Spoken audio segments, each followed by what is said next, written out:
அழைத்து வந்திருக்கிறார், நடத்தி வந்திருக்கிறார். அல்லேலூயா. தேவனுடைய சொல்லி முடியாத ஈவுகளுக்காக சில கை உயர்த்தி சுத்தமாக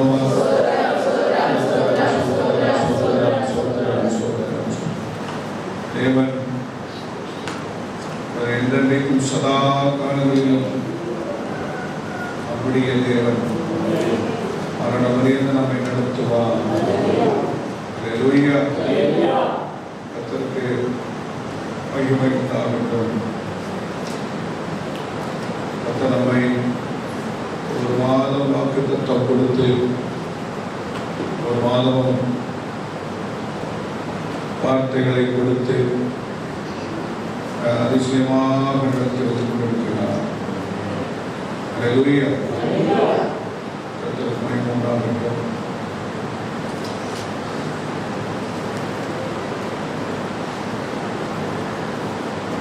இரண்டாவது மாதத்தில் கர்த்தர் திறந்த வாசலை உனக்கு முன்னே வைத்திருக்கிறேன்.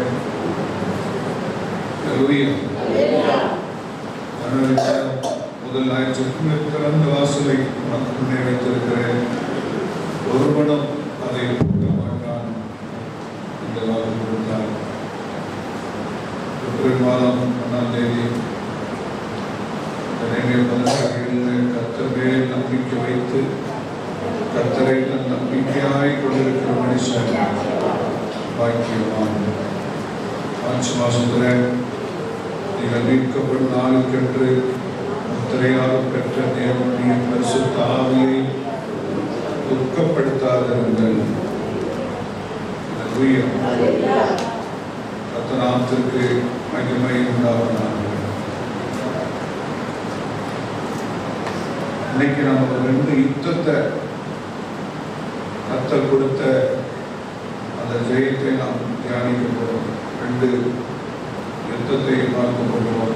அந்த 2 யுத்தத்தில் கர்த்தருடைய பிள்ளைகள் அங்க மோசே ஒரு ஜெயம் எடுக்கிறாரு. இன்னொரு இடத்துல சாமுவேல் மூலமா இஸ்ரவேல் மக்கள் ஜெயம் எடுக்கிறார்கள். அதை நாம் தியானித்து ஜெபம் பண்ணி நாளை விசுவாசமான நாளாக நாம் சுவாசத்தோடு இவர்களுக்கு நாம் திரும்பவும் அங்கே நாம் மகிமைப்படுவதாக. முதலாவதாக நாம் யாத்திராகமம் 17ஆம் அதிகாரம்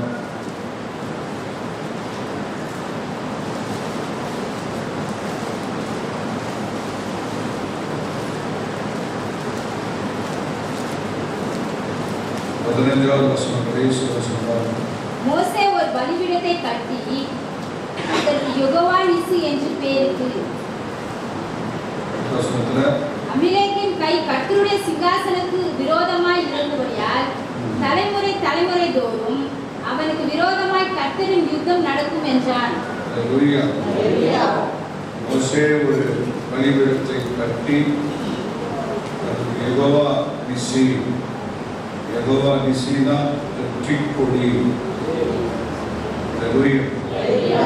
யெகோவா நிசினா அர்த்தம் வெற்றி கொடி.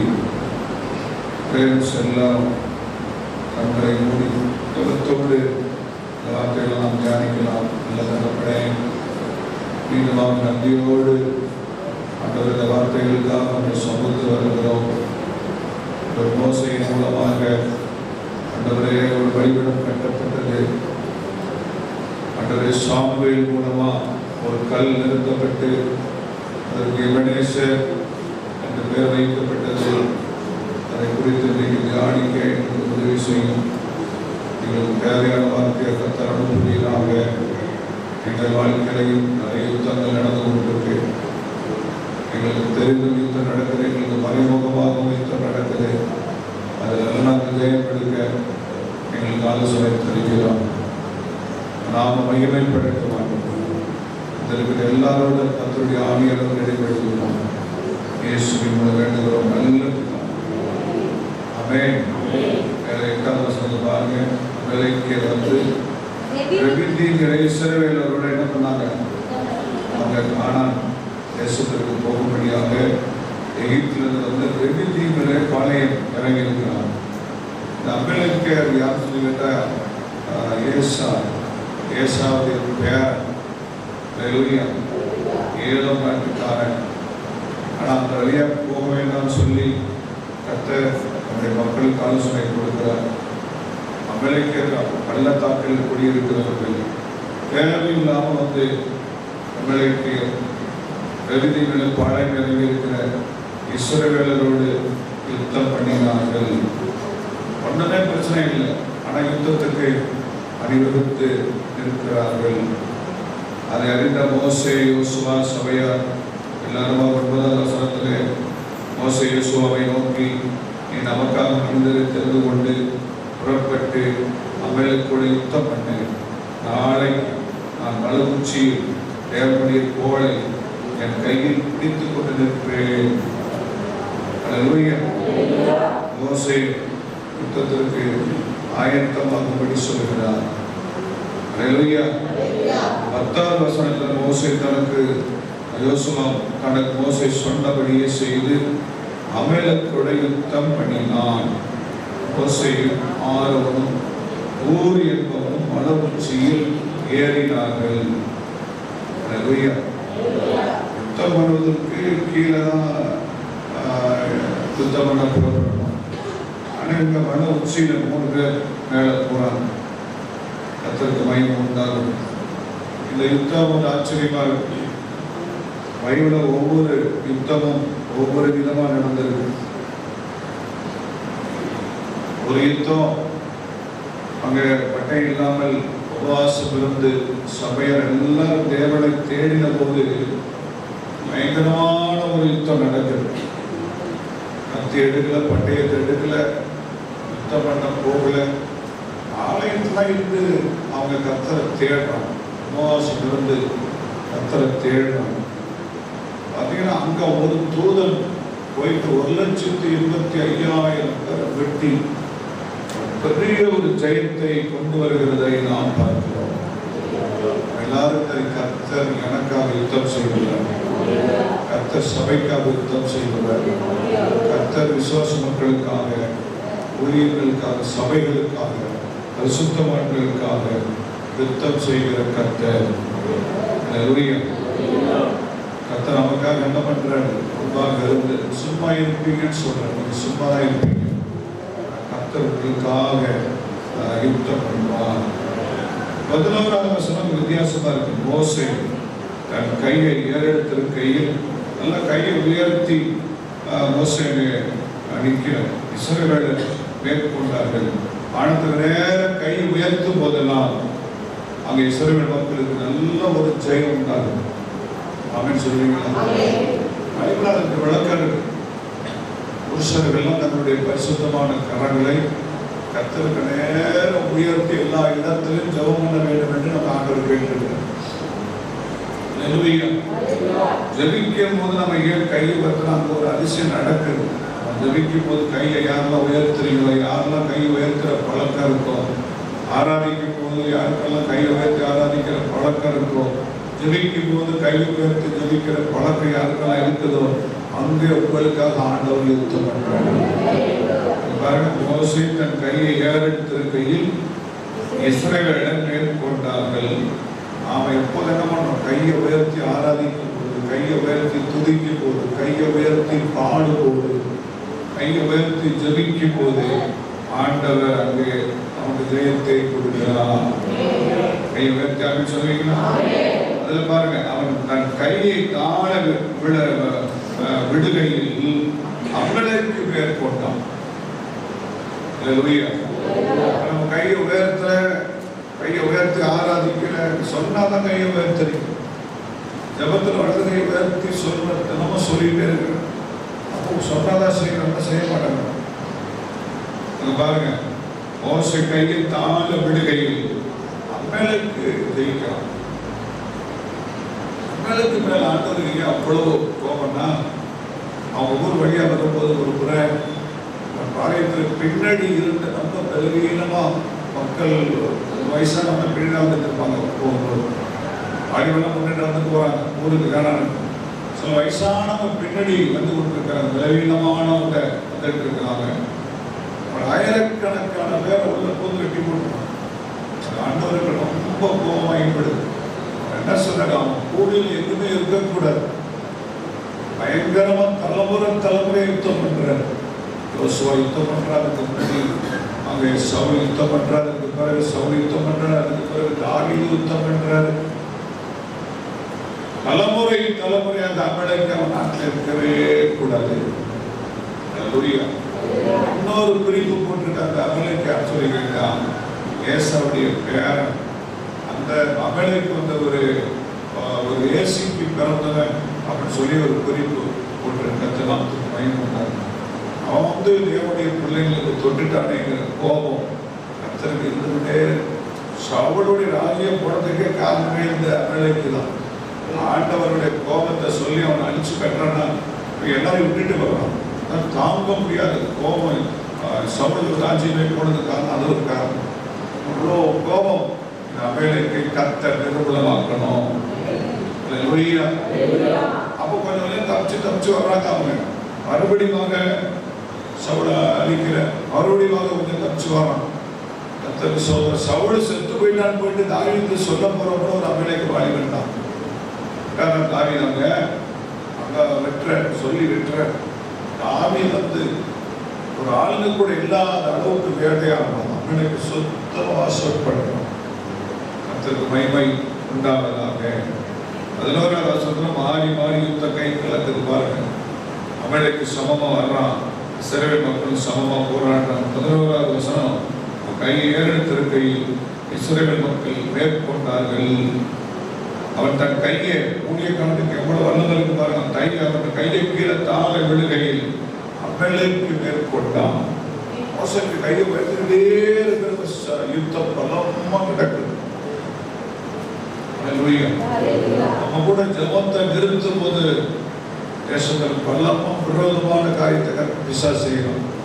நம்ம கையை உயர்த்தி ஜபிக்கும் போது தேசத்தில் பிசாசுடைய சேஷ்டைகள், பிசாசுடைய அந்தகார வல்லமைகள், பிசாசுடைய ரகசியமான திட்டங்கள் எல்லாவற்றையும் ஆண்டவர் ரதமாக்க வல்லமை உள்ளவராக இருக்கிறார். நாசனையை ஞாபகம் நல்ல கையை உயர்த்தி எப்போது கர்த்தரை துதிக்கணும், பாடணும், ஆராதிக்கணும், ஜபிக்கணும், மறந்துடக்கூடாது.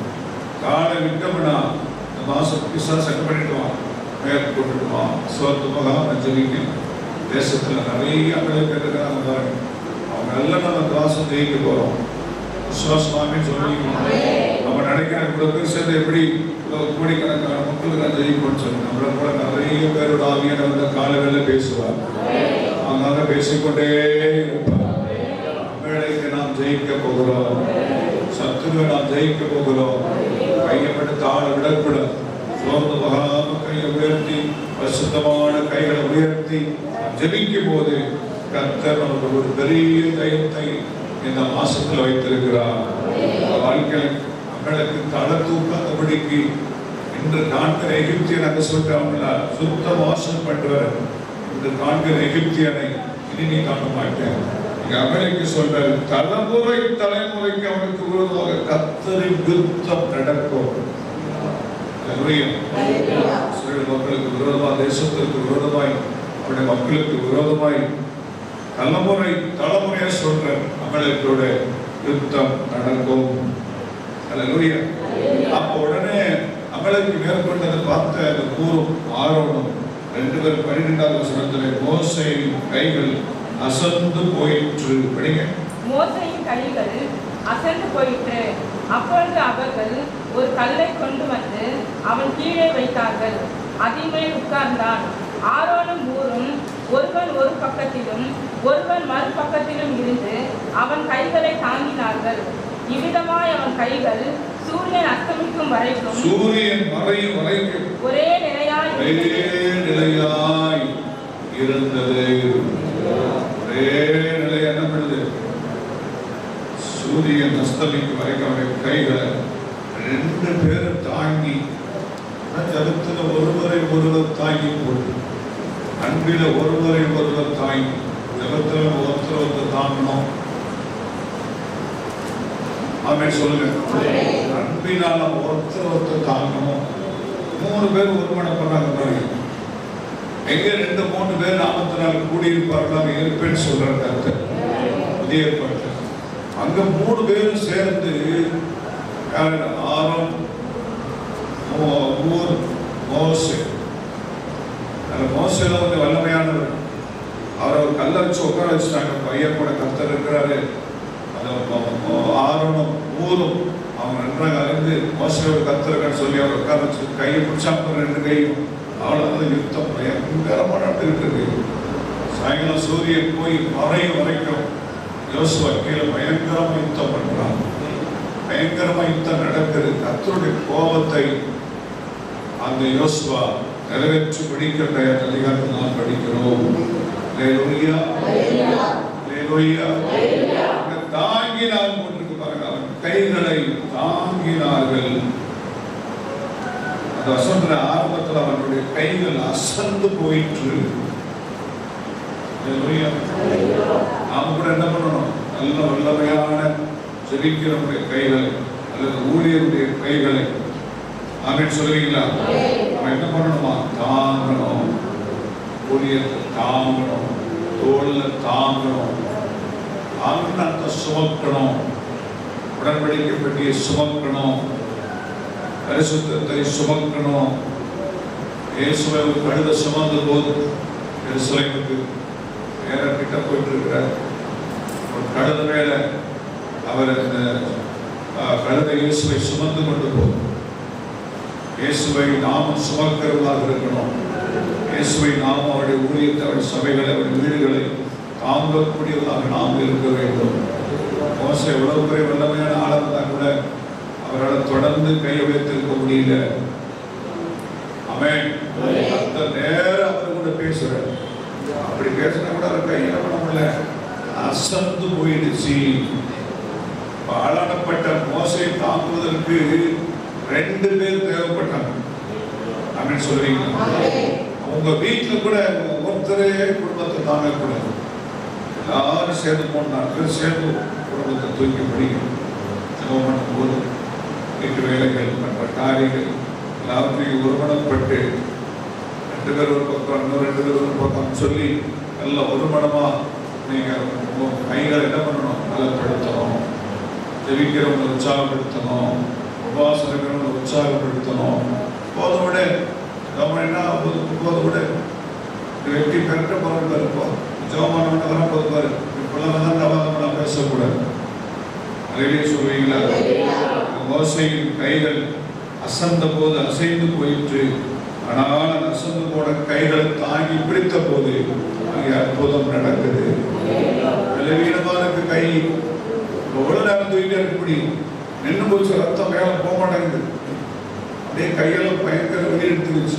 கீழே போட்டுறானாக்கா ஆயிரக்கணக்கான செத்துருவான். அதனால அந்த 2 பேர் ஒரு கல் மேல அவர் உட்கார வச்சு சூரியன் மறையிற வரைக்கும் காலை தொடங்கி மாலை வரைக்கும் அந்த ஊரும் ஆரோனும் 2 பக்கத்துல துணையாக இருக்கிறார்கள். நாம் கூட கர்த்தருடைய ஊழியத்துக்கு என்ன பண்ண துணையா நிற்கணும். சபைக்கு துணையா நிற்கணும். ஊழியத்திற்கு துணையா நிற்கணும். ஆமென். தேசத்திற்கு திறப்புல நிற்கணும். அப்பதான் தேசத்தில் நமக்கு ஜெயம் உண்டாகும். இமய முதல் குமரி வரைக்கும் அப்பதான் ஒரு பெரிய ஜெயத்தை தேவன் கொடுப்பாரு. அல்லேலூயா. ஒருவர் கரம் அசந்து போகும்போது, ஒருவர் கரம் விளவீனப்பட்டு போகும்போது நம்ம ஒருத்தர் என்ன பண்ணணும்? தாங்கி ஏந்தி பிடிக்க வேண்டும். மோசையின் கைகளை ஆரோனும் ஊரும் தாங்கினது போல நாம் தாங்க வேண்டும். இயேசுவே ஒரு முறை பலவீனப்பட்டு போயிடுறார். ஒரு தூதன் வந்து அவரை தைரியப்படுத்துகிறதை வேத புஸ்தகத்திலே நாம் படிக்க முடியும். அல்லேலூயா. கர்த்தருக்கு மகிமை உண்டாவதாக. மனுஷனுடைய யோசனைகள், இந்த மாசம் நம்முடைய யோசனைகள் ரொம்ப நிறையா இருக்கும். ஆமென் சொல்றீங்களா? வசந்தோட கடைசி பகுதி வரைய சூரியன் அஸ்தமிக்கும். அஸ்தமிக்கிறது அர்த்தம் மறையும் வரைக்கும் ஒரே நிலையாக இருந்தது. நினைவுகள், எண்ணங்கள், நம்முடைய ஜபம் எல்லாம் ஒரே மாதிரியா இருக்கும். அப்படியே செல்வாங்க. ஒரே காரியத்துக்காக நிறைய ஒரே நிலையாய் இருந்தது.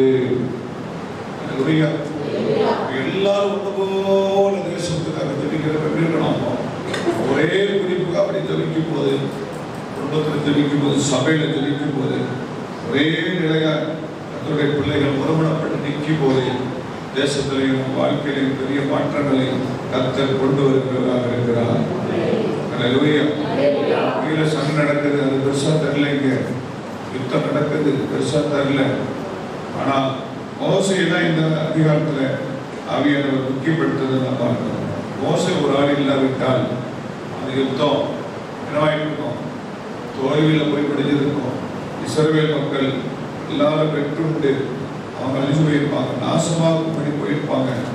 நாளும் ஒரு தலைவன், தேசத்தில் சபையில் ஒரு தலைவன் அது ஒரு பெரிய ஜெயத்திற்கு காரணமாக இருக்கிறதை நாம் படிக்க முடிகிறது.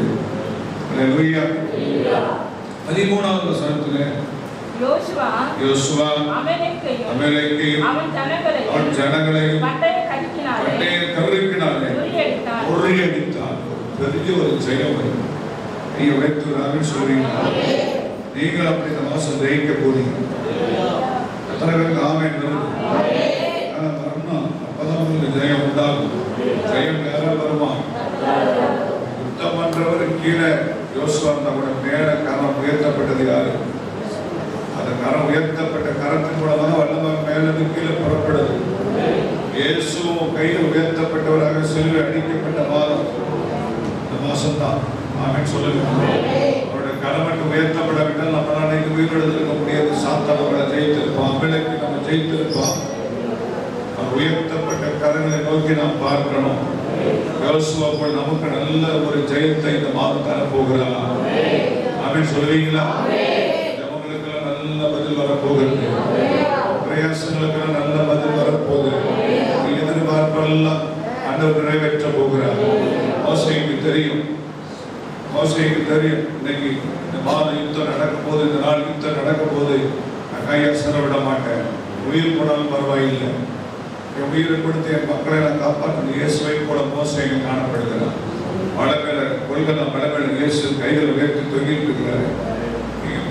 மோசே அந்த மலை மேல உட்கார்ந்து கொண்டு கையை உயர்த்தி அவர் கர்த்தர் நோக்கி ஜெபம் பண்ணிட்டு இருக்கிறார். சும்மா உட்கார்ந்து நினைச்சுக்கிறீங்களா? இயேசு செல்வனை ஜெபம் பண்ணாரா? சொல்லுங்க. 7 வார்த்தை சொன்னாங்க. மோசையும் அங்கே கரங்களை உயர்த்தி இருந்தாலும் அவர் வார்த்தையெல்லாம் கர்த்தர் நோக்கி இருந்தது. சிந்தையெல்லாம் கர்த்தர் நோக்கி இருந்தது. அவர் இருதயம் திறந்து கை அசைக்க முடியல, அந்த பக்கம் எந்த பக்கம் போக முடியல. யோசித்தாதான் நான் நிறைய பல வருஷம் யோசிச்சிருக்கிறேன். எப்படி ஒரு மாட்டேன் காலையில் சாயங்காலம் கையை பிடிச்சிட்டு சாப்பிட்டுருக்க மாட்டேன், நான் பாத்ரூம் போயிருக்க மாட்டேன். கையை விட்டா செத்தான் கீழே ஆயிரக்கணக்கான பேர் செத்து போயிடுவாங்க. எல்லாத்தையும் கண்ட்ரோல் பண்ணிட்டு உட்கார்ந்த இடத்துல எழுந்திருக்கவே இல்லை. கையை விட்டதான் ஆயிரக்கணக்கான பேர் கீழே சாவறாங்க. கூட்டமா இருக்காங்க. அவன் ஒரு நாடு, அவன் 12 தேசம், 12 கோத்திரம், அவ்வளவு பேர் இருக்கிறோம். அவன் நம்மளை அடிக்கிறான். அதனால மோசப்படிப்பட்ட நீங்க பாத்ரூம் போகக்கூடாது, சாப்பிட போகக்கூடாது, பாஸ்டிங் ஃபுல் பாஸ்டிங் சொல்லி அப்படியே உட்கார்ந்தார். அவ்வளவுதான். ஜெயமோ கர்த்தரால் வந்தது, வானம் திறக்கப்பட்டது, அதிசயம் நடந்தது. அங்கே அவன் சொல்லுவீங்களா? அதே போல இயேசுவும் நமக்கு இன்னைக்கு ஜெயத்தை நீங்க கொலோசியர் 2:15 படிச்சுப்பாங்க. கொலோசியர் 2:15 அழகா சொல்றாரு. துரைத்தனங்களையும் அதிகாரங்களையும் உரிந்து கொண்டு வெளியரங்கமான கோலமாகி அந்த வெளியரங்கமான காரியங்கள் மேல் அவைகள் மேல் சிலுவையிலே வெற்றி சிறந்தார். சொல்லுவீங்களா? ஆமென் சொல்லுவீங்களா? 2 கொரிந்தியர் 2ஆம் அதிகாரம் 14வது வசனத்துல கிறிஸ்துவுக்குள் எப்பொழுது எங்களை வெற்றி சிறக்க பண்ணி எல்லா இடங்களையும் எங்களை கொண்டு அவர் அறிகிற அறிவின் வாசனையை வெளிப்படுத்துகிற தேவனுக்கு ஸ்தோத்திரம். 2 கொரிந்தியர் 2:14 கிறிஸ்துவுக்குள் எப்பொழுது வெற்றி சிறக்க பண்ணுகிற தேவன் சிலுவையில் நமக்காக வெற்றி சிறந்தார். அவன் இந்த மாசம் நிறைய கரங்களை உயர்த்தி நாம ஜெபிக்க போறோம். இந்த மாசம் நிறைய வெற்றி சிறக்க பண்ண போகிறார். சத்துருவை நீங்க தோற்கடிக்க போறீங்க. இயேசு சாத்தானை ஜெயித்த நாள், இயேசு சாத்தானை ஜெயித்த மாதம், அவன் தலையை நசுக்கி போட்ட மாதம். தரகர விசுவாசிக்கிறீங்க? எல்லா துறைத்தனம்னா டிபார்ட்மெண்ட், எல்லா டிபார்ட்மெண்ட்டையும் ஜெயித்த நாள், எல்லா டிபார்ட்மெண்ட்டையும் ஜெயித்த மாதம். அவர் வெளியரங்கமான கோலமாக்கி இல்லையே சொல்லுவீங்களா? ஆணி அடித்து இவங்க கையில ஆணி அடிச்சா நினைச்சிட்டு இருக்காங்க. இவர் தான் ஆணி அடிச்சார் அவங்களுக்கு, அவர் கையில ஆணி அடிச்சு நினைச்சிட்டு இருக்கிறாங்க. ஆண்டவர் தான் ஆணி அடித்து அவைகளே சிலுவையிலே வெற்றி சிறந்தார். கையை சொல்லுவீங்களா? அதனால்தான் யாத்திராமம் 17ஆம் அதிகாரத்தில் 15வது வசனத்தில் மோசே ஒரு பலிபீடத்தை கட்டி அதற்கு யெகோவா நிஸ்ஸின்னு சொன்னார். எல்லாரும் ஒரு யெகோவா நிஸ்ஸின்னு சொல்லுங்க. ஆண்டவர் உங்களுக்கு வெற்றியை தர போகிறார். யெகோவா நிஸ்ஸின்னு நிறைய சொல்லுங்க. அந்த வார்த்தை தான் நீங்க உங்களுக்கு பார்க்கறது. யெகோவா நிஸ்ஸி, வெற்றி கொடி. கர்த்தர் உங்களை வெற்றி சிறக்க பண்ணுவார், வெற்றி சிறக்க பண்ணுவார். உங்களுக்கு சிலுவை மட்டும் இல்லை, ஆவிக்குரிய வாழ்க்கை, உலக வாழ்க்கையில் எதுல ஜெயம் இல்லாமல் இருக்கிறோமோ, வெற்றி இல்லாமல் இருக்கிறோமோ, எல்லாவற்றிலையும் கர்த்தர் வெற்றி சிறக்க பண்ண போகிறார். 30 நாள்ல ஒரு 300 நாள் ஒரு முறையாக நீ சொல்லி தினமும் உங்க வாயில உச்சரிக்காத நாள் இருக்கக்கூடாது. வார்த்தை சொல்ல சொல்ல ஆண்டவரோட நாம் மகிமைப்படும். கர்த்தர் உங்களை உயர்த்தி கொண்டே இருப்பார், வெற்றியை தந்து கொண்டே இருப்பார். பலவீனத்தில் நிறைய பேருக்கு வெற்றி தர போகிறார். நிறைய பேருக்கு பலவீனம், நிறைய பேருக்கு பயம், கொரோனா வந்துட போதோ, அதை என்ன தாக்கிடுமோ, கொஞ்சம் நெஞ்சு வலி எடுத்தால் மூச்சுட்டாங்க யோசிக்கும், ஜுரம் வந்தாலும் யோசிக்கும், கைகள்லாம் வலிட்டு இருக்கிறப்ப யோசிக்கணும். ஐயோ இந்த கொரோனா எனக்கு வந்துச்சா? உனக்கு ஆண்டவர் வெற்றி கொடியே இருக்க போகிறார். வெற்றி கொடி மறைவில் நீ வாழ போற. மலைக்கு நேரம் கையை உயர்த்தணும், வானத்துக்கு நேரம் கையை உயர்த்தணும். ஆண்டவர் உனக்காக யாவையும் செய்து முடிப்பார். வெற்றி சிறக்கப்பட்டவர் கிறிஸ்துவுக்குள் வாழும் நமக்கு 2 கொரிந்தியர் 2:14 கிறிஸ்துவுக்குள்ளே எப்பொழுதும் பாருங்க, எப்பொழுதும் 31 நாள், மாசம் 30 நாளா, 31 நாளுக்கு மாதம் முழுவதும் எப்பொழுதும் வெற்றி சிறக்க பண்ண போகிறார். விசுவாசிக்கனால அந்த உட்கார்ந்து அவங்களுக்கு முடியாது. கர்த்தரை கவனமா வார்த்தை கேட்டு அதை விசுவாசிக்கும் போது அந்த வார்த்தை வாழ்க்கையில் நிறைவேறுகிறது. மோசே சொன்னதை 17ஆம் அதிகாரத்தில் யாத்திராமத்தில் மோசே சொன்னதை அப்படியே யோசுவா செய்யணும். அதே சொல்லுவீங்களா? கர்த்தருக்கு மகிமை உண்டாகட்டும். 10வது வசனம் பாருங்க. யோசுவா தனக்கு மோசே சொன்னபடியே செய்து கீழ்ப்படியும். எப்போ ஜெயம் சுலபமா முடியும்? எப்போ உங்களுக்கு எப்பொழுது வெற்றி வருது? கீழ்ப்படியும். இயேசு சிலுவை மரணவரையும் என்ன பண்ணார்? கீழ்ப்படுத்தவராகி நம்மை தாழ்த்துறாரு. தேவகுமாரனுக்கு இந்த கீழ்ப்படிதல் அவசியமா இருந்தது. இன்னும் நம்ம வணங்க மாட்டோம், இன்னும் நம்ம கீழ்ப்படிய மாட்டோம், இன்னும் முரட்டாட்டம் பண்ணோம். ஆனால் ஆசீர்வாதப்பட்டு வீட்டுக்கு வந்தோம், நிறைய நன்மை வந்தோம், பெரிய ஆசீர்வாதத்தோடு இருக்கணும். எப்ப பெரிய ஆசீர்வாதம் வரும்? யோசுவா மோசே சொன்னபடி செய்த போதுதான் வெற்றி வந்தது. இந்த மாதம் கர்த்தர் சொன்னபடி நம்ம செய்யும் போதுதான் நமக்கு வெற்றி வர போகிறது. மோசேக்கு ஐடியா கொடுத்தது யாரு? கர்த்தர் தான் சொல்றாங்க. அவங்கள இருக்கிற கர்த்தரோடு இருக்கிற யுத்தமே கர்த்தர் தான் பண்ண சொல்றாங்க. மோசே அந்த பலிபீடம் கட்டணுங்கிற என்ன யாருக்கு வந்து மோசேக்கிட்ட வந்தது? நாம கூட இந்த மாசம் இல்லை, நம்ம வீட்டில் ஒரு நன்றி பலிபீடம், யெகோவா நிஸ்ஸி என்ற ஒரு பலிபீடம், நல்ல ஒரு துதி பலிபீடம், சோத்திர பலிபீடம், கர்த்தரை ஆராதிக்கிற ஒரு பலிபீடம் நம்ம வீடுகளில் எப்போதும் அது பலிபீடத்தில் புகை வந்துக்கிட்டே இருக்கணும், சோத்திர பலி செலுத்திக்கிட்டே இருக்கணும். வீட்டில் ஒரு பலிபீடம் கட்டப்பட்டிருக்கு. ஆமென் சொல்லுவீங்களா? இத்தனை பேருக்கு ஜெபம் பண்றோம், யோசித்து பாருங்க. சில பேர் வீட்டில் ஜெபம் பண்றதே சபைக்கு வந்து ஜெபம் பண்றோம், அதோட முடிஞ்சிச்சு. அப்படின்னா எப்படி ஜெயம் வரும்? எப்படி ஆசீர்வாதம் வரும்? அவன் எப்போதும் வெற்றி சிறக்கணும்னா அவன் எப்போதும் ஜெபிக்கணும். எப்பொழுதுனா இதை விடாம ஜெபம் பண்ணுங்க போட்டிருக்கல, சோர்ந்து போகாம ஜெபம் பண்ணுங்க, விழித்திருந்து ஜெபம் பண்ணுங்க. தூங்கலாம், நிறைய தூங்குற நேரம் இருக்கு. நான் ஜெபிக்க தான் சாத்த விட மாட்டேன், தூங்க விட்டுருவான், ஆனால் ஜெபிக்க விட மாட்டேன். கவனமா இருக்கு. இந்த மாசம் முழுவதும் யெகோவா நிசி என்று இங்கே கர்த்தர் நாமத்தை சொல்லி மகிமைப்படுத்துங்க. ஆண்டவர் பெரிய காரியத்தை செய்வாராங்க. அல்லேலூயா. கர்த்தர் நாமத்துக்கு ஸ்தோத்திரம். அப்புறம் ரெண்டாவது குறிப்பு, நீண்ட நேரம் நம்ம 15 நிமிஷம் படிச்சிருக்கேன். ரெண்டாவது குறிப்பு எங்க போட்டுக்கிறா? நீங்க 1 சாமுவேல் 7ஆம் அதிகாரம், அங்க வாங்க, 7ஆம் அதிகாரத்துக்கு வாங்க. 1-2 அந்த வசனத்தை வாசிங்க. அப்படியே கீரியாத் யாரீமின் மனுஷர் வந்து கர்த்தருடைய பெட்டியை எடுத்து மேட்டின் மேல் இருக்கிற அபினதாபின் வீட்டிலே கொண்டு வந்து வைத்து கர்த்தருடைய பெட்டியை காக்கும்படிக்கு அவன் குமாரனாகிய எலியாசாரை பரிசுத்தப்படுத்தினார்கள். பெட்டி கீரியாத் யாரீமிலே அநேக நாள் தங்கி இருந்தது. 20 வருஷம் அங்கேயே இருந்தது. இஸ்ரவேல் குடும்பத்தார் எல்லாரும் கர்த்தரை நினைத்து புலம்பிக் கொண்டிருந்தார்கள். வெளியூர்ல அந்த பெட்டியை உடன்படிக்கை பெட்டியை கீரியாத் யாரீமிலே அநேக நாட்கள் தங்கி இருந்தது. 20 வருஷம் அந்த பெட்டி அங்கேயே. பெட்டியில கிறிஸ்தவ மக்களுக்கு அந்த நாட்டில் எவரே மக்களுக்கு ஜீவனம் உயிர் அங்கதான். இந்த பெட்டியில் என்னெல்லாம் இருக்குது? நம்ம வீட்டு பெட்டியில என்ன வச்சுக்கிறோம்? அந்த பெட்டியில் என்னெல்லாம் இருக்குது?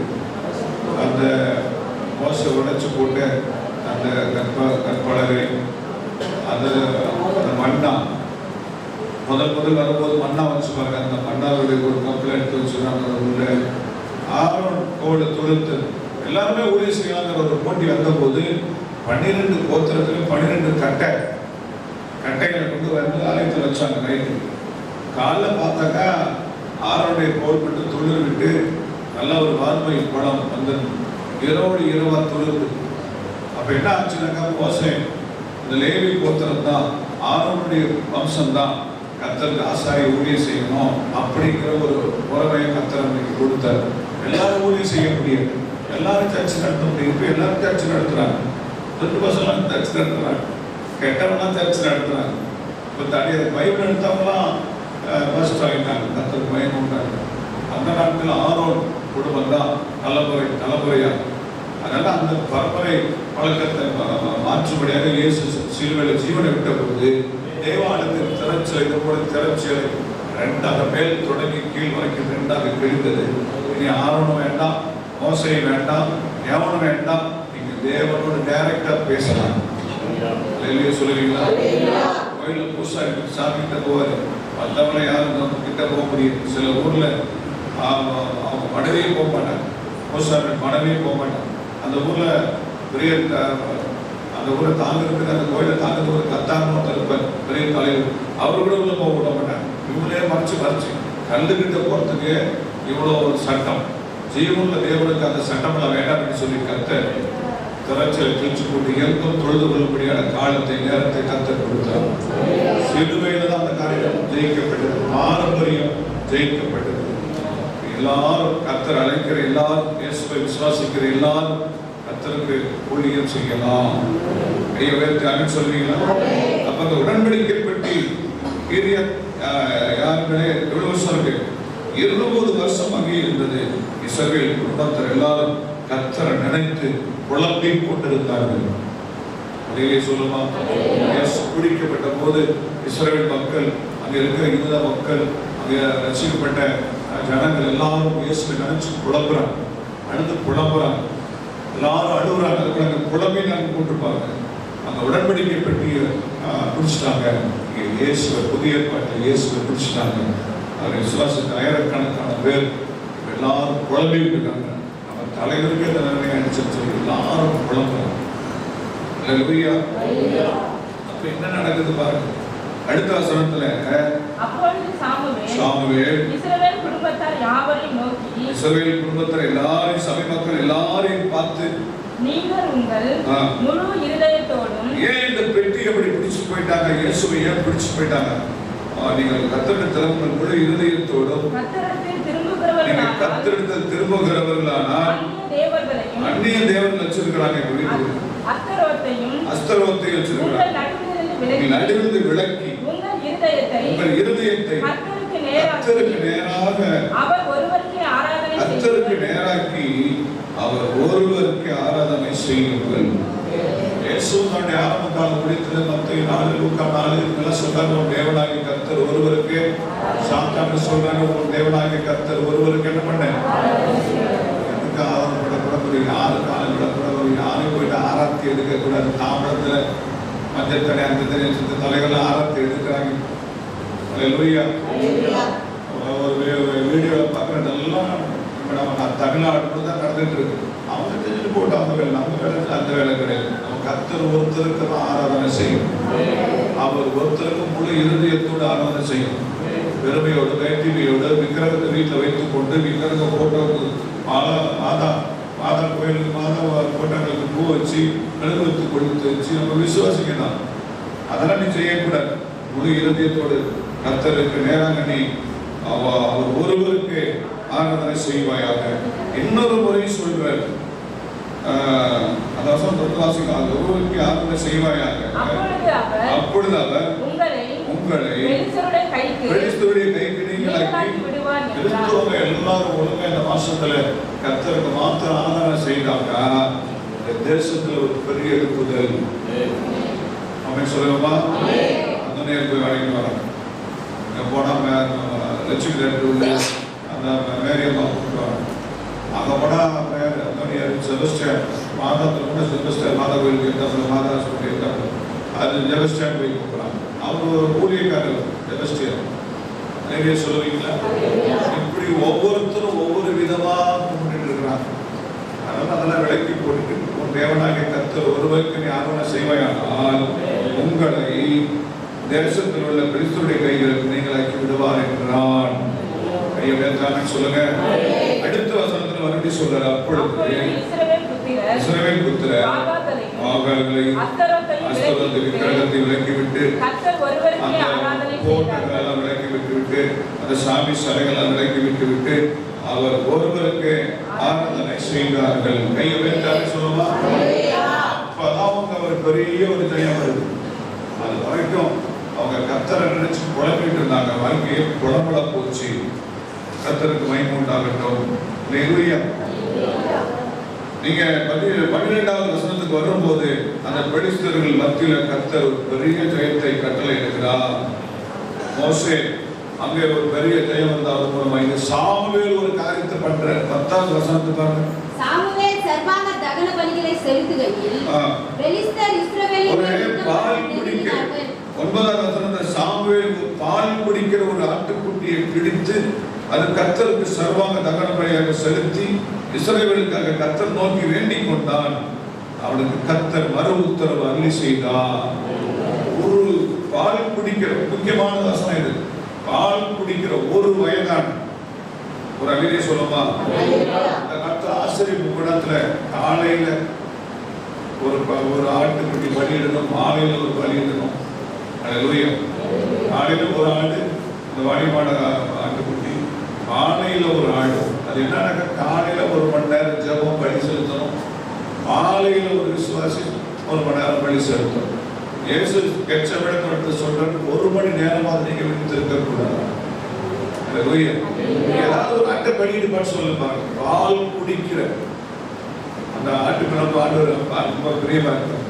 அதனால பால் குடிக்கிற ஒரு ஆட்டுக்குட்டியை பிடித்து அதை கர்த்தருக்கு பலி செலுத்தலாம். ஆமென் சொல்றீங்களா? அவர் பலி செலுத்துகையில் 10வது வசனத்துல பெலிஸ்தர் இஸ்ரவேல் யுத்தம் பண்ண நெருங்கினார்கள். கர்த்தர் மகா பெரிய இடி முழக்கங்களை பெலிஸ்தர் மேல் அந்த நாளில் முழங்க பண்ணி அவர்களை கலங்கடித்ததினால் அவர்கள் இஸ்ரவேலுக்கு முன்பாக பட்டு விழுந்து போனார்கள். கையை உயர்த்தி ஆமென் சொல்லுவோம். அப்பொழுது இஸ்ரவேலர் மிஸ்பாவிலிருந்து பெலிஸ்தரை பின்தொடர்ந்து போய் பிற்காரின் பள்ளத்தாக்கு மட்டும் அவர்களை முறியடித்து போட்டார்கள். கையை உயர்த்தி ஆமென் சொல்லுங்க. 11வது 10வது வசனத்துல மகா பெரிய இடி முழக்கத்தை வானத்தில் உண்டாக்குறார். ஆண்டவர் தம்முடைய மக்களுக்காக பலி செலுத்தின பிறகு அவன் மனதிற்கு கர்த்தர் ஒருவருக்கு ஆராதனை செய்த பிறகு நல்லா கவனிங்க. என்ன பண்றாங்க? 4வது வசனத்துல கர்த்தர் ஒருவருக்கு ஆராதனை செய்தார்கள். அங்கே 3வது வசனத்தில் அவர் ஒருவருக்கு ஆராதனை செய்யணும்னு சாமுவேல் சொல்றார். 4வது வசனத்தில் ஆராதனை செய்தார் உடனே கீழ்படுறாங்க. ஆமென் சொல்லுமா? அடுத்த வருஷம் பார்க்கலாம், அடுத்த மாசம் பார்க்கலாம், 4வது மாசம் பார்க்கலாம், 5வது மாசம் பார்க்கலாம்.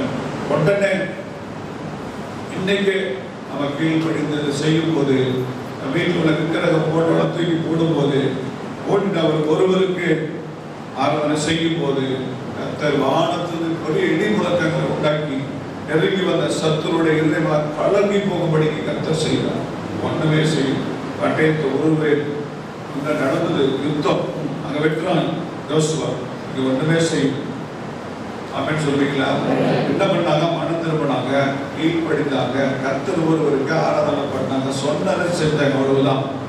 வானத்திலிருந்து இடி முழக்கங்கள் உண்டாகி இப்ப இடி முழக்கம் உண்டாக உனக்கு அதை பண்ண உங்களை அறியாமலே உங்க எதிராளிக்கு உங்களை குறித்து ஒரு பயத்தை கொடுப்பான். ஆண்டவர் கொடுப்பார். இறுதிமலம் கலந்தபடிக்கு செய்வார். தேசத்துல தலைவர்களுக்கு இறுதிமலம் கலந்தபடிக்கு செய்வார். கிறிஸ்தவ மக்களுக்கு விரோதமாக நம்ம எழுத முடியாதுன்னு சொல்லி அந்த கர்த்தர் உங்களுக்காக போய் பேசுவார், நமக்காக போய் பேசுவார். நம்ம இறுதிமலம் கலங்கும்படிக்கு கர்த்தர் இந்த மாசத்துல செய்ய போகிறார். கர்த்தர் ஒருவருக்கு நான் ஆராதனை செய்ய வேண்டும். என்னாச்சு இப்போ? 12வது வசனம் படிங்க. அப்பொழுது சாமுவேல் ஒரு கல்லை எடுத்து அங்க சண்டை போட்ட மிஸ்பாவுக்கும் சேனுக்கும் நடுவாக நிறுத்தி கர்த்தர் எங்களுக்கு உதவி செய்தார் என்று சொல்லி சொல்றேன். நம்ம நல்ல பாட்டோட பாத கூட என்ன பண்றாரு? எபினேசர் எபனேசர் அது என்ன அர்த்தம்? இம்மட்டும் கர்த்தர் எங்களுக்கு உதவி செய்தார். கர்த்தர் ஆமென் சொல்வீங்க. இந்த வாசனம் நீங்க எல்லாரும் எபனேசர் சொல்லுங்க. எபனேசர் எபினி சொல்லுங்க. எபனேசர் யெகோவா நிசி, அதான் அந்த வெற்றி தருகிறவர். எபனேசர் கர்த்தர் இம்மட்டும் எங்களுக்கு உதவி செய்தார். என்ன அர்த்தம்? இனிமேல் எனக்கு உதவி செய்ய வல்லமை உள்ளவர். இதுவரைக்கும் எங்களுக்கு அதிசயம் செய்தார், இனிமேல் எங்களுக்கு அதிசயம் செய்ய போகிறார். அல்லேலூயா. நாமத்திற்கு பயமுண்டாக எனக்கு ஒத்தாசு வரும் பர்வதங்களுக்கு தாவீது சொல்றார். ஒத்தாசு வரும் பர்வதங்களுக்கு நேராக என் கண்களை நான் நேரெடுக்கிறேன். வானத்தை பூமி படைத்த கர்த்தரிடமிருந்து எனக்கு ஒத்தாசு வரும். 60ஆம் சங்கீதம் 11-12 வசனத்தை பாருங்க. தாவீது எங்களுக்கு உதவி செய்யும், மனுஷனுடைய உதவி விருதா, தேவனாலே பராக்கிரமம் செய்வோம். பயங்கரமாக அவனுக்கு ஒரு சூழ்நிலை அடைப்புக்குறியில போட்டு பாருங்க. 60ஆம் சங்கீதத்துக்கு கீழே பாருங்க. தாவீது மெசொப்பொத்தாமியா தேசத்து சீரியரோடும் சேபா தேசத்து சீரோடும் யுத்தம் பண்ணின போது யோவாப் தெருவில் உப்பு பள்ளத்தாக்கிலே யோதமியரின் 14,000 பேரை வெட்டின போது அவன் சாட்சியை விளக்கும் போது என்ன பண்ணாரு? 6 நரம்பு கிண்ணறத்திலே அங்க போதிப்பதற்காக பாடின ராகதரனுக்கு ஒப்புவித்ததுமான பித்தாம் என்ற சங்கீதம். தாவீது தான் சொல்றாரு. அவன் நிறைய யுத்தம் பண்ணிட்டு இருக்கிறாங்க. அப்ப எல்லாரும் யாரை நம்பி யுத்தம் பண்றாங்களா? முழுக்க எல்லாம் கர்த்தர் நம்பி, மனுஷரை நம்பி அல்ல. 11வது வசனம் இக்கட்டில் எங்களுக்கு உதவி செய்யும், மனுஷனுடைய உதவி இதுதான். தேவனால பராக்கிரமம் செய்வோம். அவரே எங்கள் சத்துருக்களை முறியடி மிதித்து போடுவார். சிலுவையில இயேசு சாத்தானை மிதித்தது கூட அவன் தாவீது சொல்றார், மிதித்து போடுவான். விசுவாசமா அறிக்கையிடுறாங்க. ஆமென் சொல்றீங்க.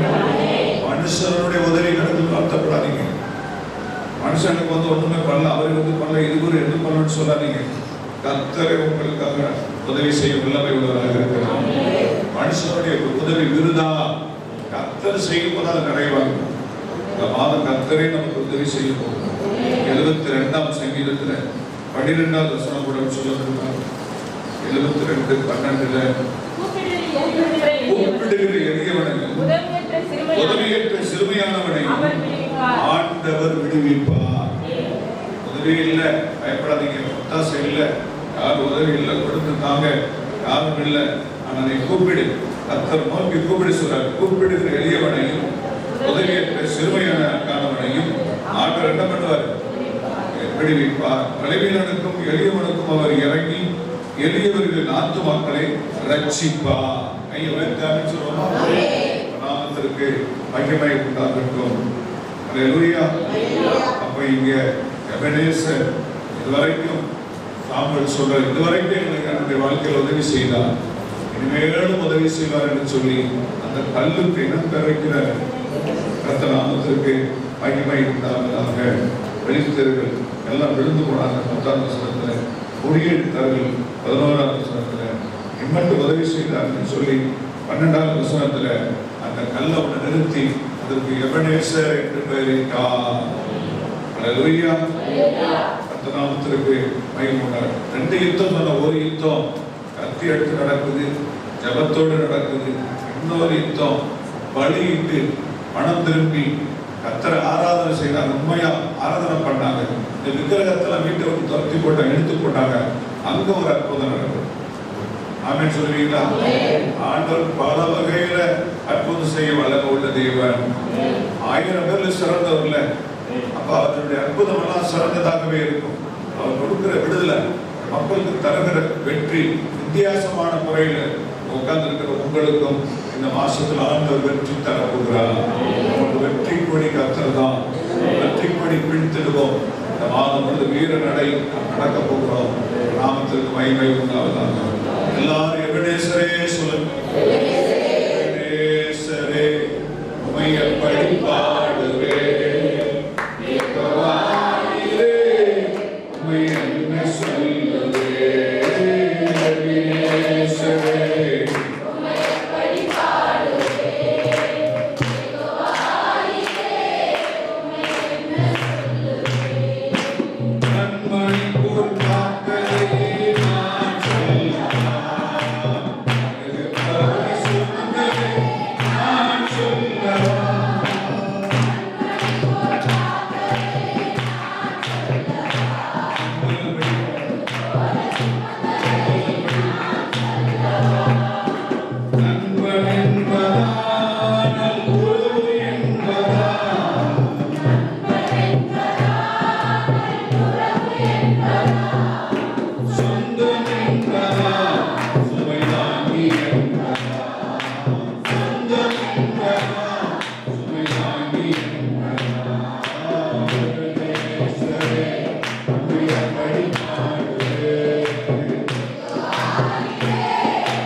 பரிசுத்தமான கரத்தை உயர்த்த மறக்காதீங்க. மோசேயின் கரத்தை நினைச்சு கொள்ளுங்க. பெரிய ஜெயம் வந்தது. விடாதீங்க. காலை விட்டீங்கன்னு அந்த மாசம் உங்களுக்கு அந்த ஆசீர்வாதம் குறையும். சத்து மேற்கொண்டுடுவோம், விசுவாசி மேற்கொண்டுடுவோம். காலை விடாதீங்க சகோதரிகள். ஜபத்துல சோர்ந்து போகாதீங்க. உயர்த்திருக்கு. எப்போதும் கையை உயர்த்து. கையை கீழே போட்டவர்கள் டக்குனு கை உயர்த்து. மோசேக்கு கொண்டு மோசேயின் கையின் மூலமா அமலேக்கை ஆண்டவர் அழித்து போட்டார். யோசுவா மூலமா பெரிய ஜெயத்தை கொடுத்தார். வீசி உனக்கு அவர் வெற்றியை தருவார்.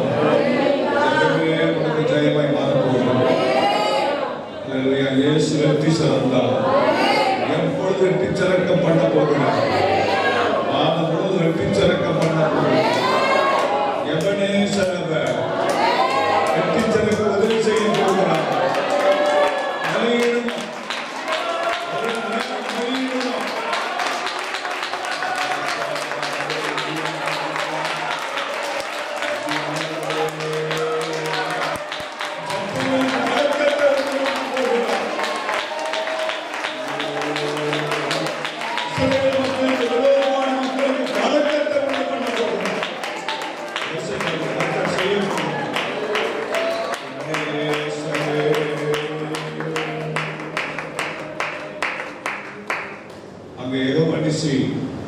வெற்றி தருகிறது.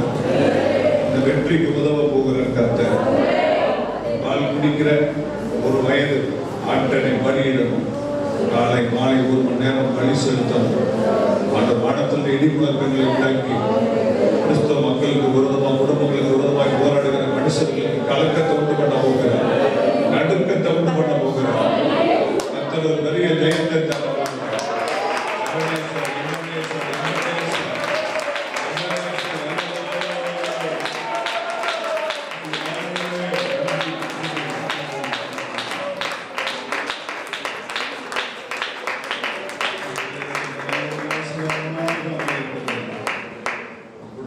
ஆசீர்வாதமான மாதமாக, ஜெயத்தின் மாதமாக, வெற்றியின் மாதமாக, ஆண்டவர் உதவி செய்தார் நன்றி சொல்லக்கூடிய மாதமாக பிள்ளைகளுக்கு மாதம் அமையட்டும்.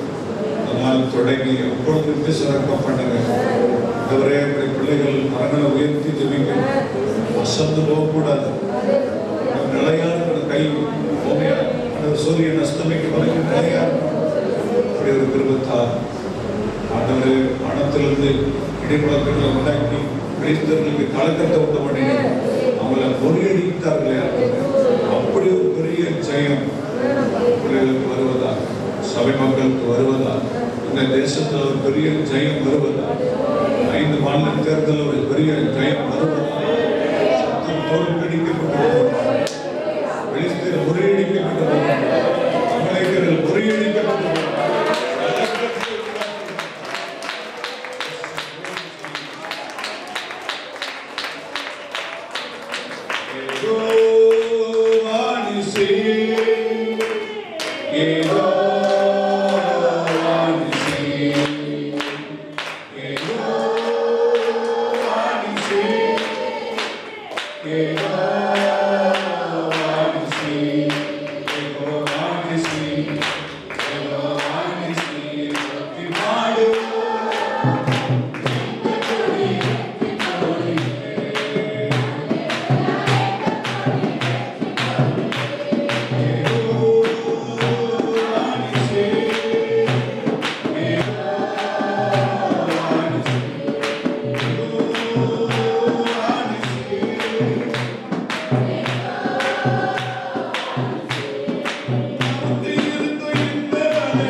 மகிமைப்படட்டும் ஆண்டவரே. ஜெயத்தின் மாதமாக அமையட்டும். எங்களுக்கு ஒருத்தருக்கும் தோல்வி இல்லை, எல்லாருக்கும் ஜெயத்தின் மாதமாக அமையட்டும். சத்தர்களுக்கு தோல்வியின் மாதமாக அமையட்டும். நம்முடைய மக்களுக்கு ஜெயத்தின் மாதமாக அமையட்டும். சபைக்கெல்லாம் ஜெயத்தின் மாதமாக அமையட்டும். நாம் தொடர்ந்து மகிமைப்படுத்தலாம். இயேசுவின் மூலம் வேண்டுகிற ஒரு நல்ல பிதா. ஆத்துமாவே கர்த்தரை ஸ்தோத்திரி, சொந்தமானவரை ஸ்தோத்திரி, கர்த்தரை ஸ்தோத்திரி, கர்த்தர் செய்த சகல உபகாரங்களையும். ஆமென். நம்முடைய கர்த்தராகிய இயேசு கிறிஸ்துவின் கிருபையும் பிதாவாகிய தேவனுடைய அன்பும் பரிசுத்த ஆவியானவருடைய அந்யோன்ய ஐக்கியம், ஆசீர்வாதம், சந்தோஷம், சமாதானம் இந்த மாதம் முழுவதும் சகல பரிசுத்தவான்களோடு கூட கர்த்தருடைய வருகை நாள் மட்டும் இருப்பதாக. ஆமென்.